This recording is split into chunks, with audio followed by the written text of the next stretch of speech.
तपाईँको आराम हुन्छ समाचार तपाईँको के छ हामीलाई चिनिराख्नु फेरि याद राख्नु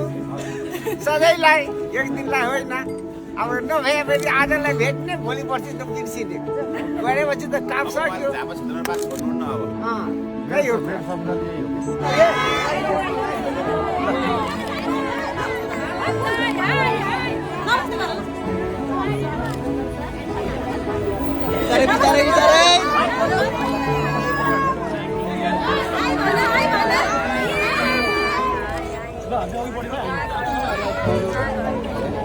भेट्ने रे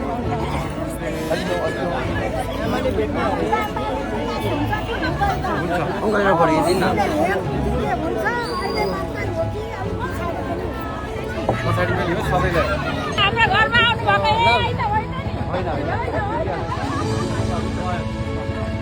हामीले गर्छौँ सबैले भोट दिए मेरो बाबुलाई जिताउनु पर्छ एमाले कस्तो गर्यो मारेको छ बुझेको छ त्यसलाई बचाउनु पर्छ मेरो बाबु जोगिएर हिँड्यो बाबु जोगिएर हिँड्यो मेरो राजा ल हिजोमा मरेको आमा गर्नु म काठमाडौँदेखि आएको एकदम हामी यो एरिया हामीले सबै जमाएको छ मेरो फोटो खिचे पनि केही छैन तपाईँलाई उसमा चाहिँ देखाएको छ मोबाइलमा चाहिँ अब काठमाडौँमा चाहिँ यसो चरा चरा भत्काएको पनि देख्थ्यो देख्न चाहिँ कसो गरेर मेरो बाटो हामीले धुलो मात्रै खायौँ बाटोमै परेको छ भट्काउनु भयो ठिकै छ तर धुलो धेर खाइयो हामीले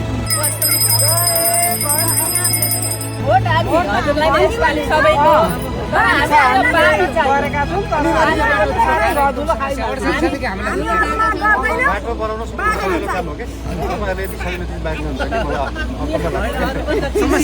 खानेपानी पनि हामीले आफै ल्याएको हामीले आफै खनेको 22 सालमा यहाँ आएका अहिलेसम्म यो बाटो बनाएको छैन हिजो 5-10 वर्ष खानेपानी ल्याएको होइन हामी 60 वर्ष बनाएका त्यतिखेर पनि यही बाटो बसेको भोट माग्न हामीले अस्ति चाहिँ हामीले डाइरेक्ट भनिदिएको मुख्य जनता चाहिँ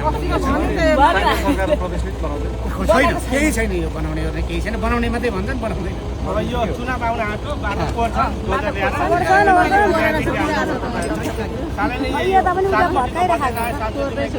अब खेतीपाला हामीले 48 सालदेखि यहाँ चाहिँ हामीले भोट दिएको हामीले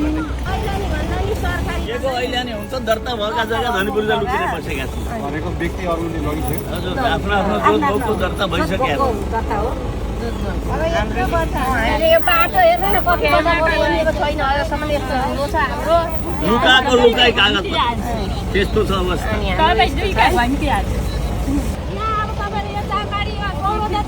चाहिँ एकदम माओवादीको एमाले र माओवादीको थियो हजुरले के गर्नुहुन्छ हामीले हेरेर जान्छौँ तपाईँलाई भेट्ने ठुलो इच्छा थियो अब छोराछोरीको पढाइदेखि लिएर सबै विदेशिनु परेछ हामीले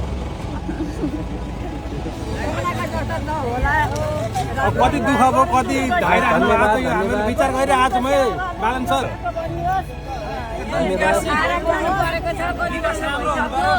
अब हेर्नुहोस् एकदम हामीलाई तनाव छ यो तपाईँको एकदम हामीले धनीपुर नपाइकन मर्नु पर्यो हामी पनि अब छैन छैन तपाईँ होइन यसलाई तपाईँले एकदम हाम्रो एकदम यो भन्दा हाम्रो ठाउँमा छैन हामी पनि काट्नु पर्छ र ती काम गरेर हिजो आएको तपाईँको सबै थोक देखेको छ हामी खुसी छौँ तर हाम्रो गाउँलाई पनि बनाइदिनु पऱ्यो धनीपुर त हातमा आओस् यतापट्टि होली छ यतापट्टि धातरो छ बिचमा बाटो छ हाम्रो अवस्था अलिकति दायाँ बायाँ भयो भने उठी बास लाग्छ